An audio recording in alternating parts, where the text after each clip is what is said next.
L'histoire des hommes condamnés aux galères constitue une chronique de la souffrance humaine mise au service d'une ambition royale démesurée. Car sous le règne de Louis XIV, la nécessité de manœuvrer des navires de guerre longs et effilés transforme la justice en un réservoir de force motrice. Ce ne sont plus seulement des criminels de sang qui peuplent les bancs de nage, mais une foule hétéroclite composée de contrebandiers du sel, de vagabonds, de déserteurs et de protestants ayant refusé d'abjurer leur foi après la révocation de l'édit de Nantes. La peine commence par le supplice de la chaîne, selon Voyage à pied où les condamnés sont liés par le cou 2 par 2 pour traverser le pays vers Marseille ou Toulon, subissant le froid, la faim et le mépris des populations rencontrées lors des étapes, notamment lors du passage remarqué dans les rues de Bordeaux ou lors des haltes forcées en terre d'Aquitaine.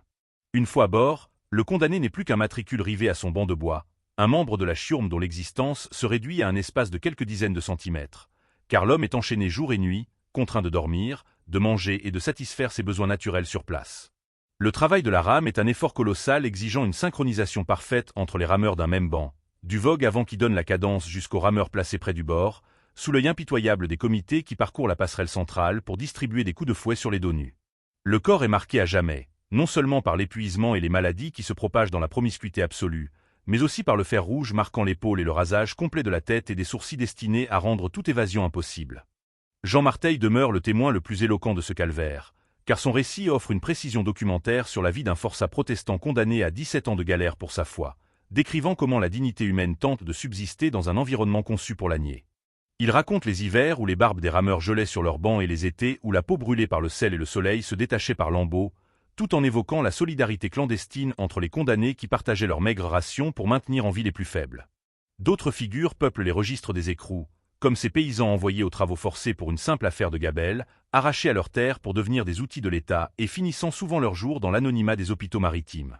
Lors des affrontements navals, la galère devient une machine de choc dont le but est l'éperonnage et l'abordage, plaçant les rameurs au milieu de la mitraille et des débris de bois sans aucune possibilité de s'abriter. Si le navire vient à sombrer, les hommes périssent noyés car ils restent attachés à leur banc, les clés des fers étant rarement utilisées dans le chaos du naufrage, tandis que les blessures causées par le retour violent des rames brisées lors des chocs mutilent instantanément ceux qui n'ont pas succombé au tir. À quai, durant l'hiver, une forme d'économie de survie s'installe, permettant aux forçats de fabriquer de petits objets artisanaux comme des bas tricotés ou des sculptures sur os pour obtenir quelques douceurs, tandis que l'administration les conserve parfois bien au-delà de la fin théorique de leur peine.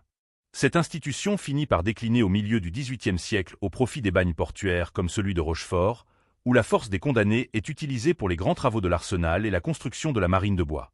On y trouve également des captifs venus d'Afrique du Nord ou de l'Empire ottoman, considérés comme des rameurs d'élite pour leur endurance et vivant une double peine d'esclaves et de forçats sans aucun espoir de grâce. Le souvenir de ces hommes dont l'odeur précédait les navires bien avant qu'ils ne soient en vue demeure une page sombre de la mémoire maritime, illustrant la manière dont l'État a pu broyer des milliers de vies pour assurer sa domination sur les mers méditerranéennes et atlantiques.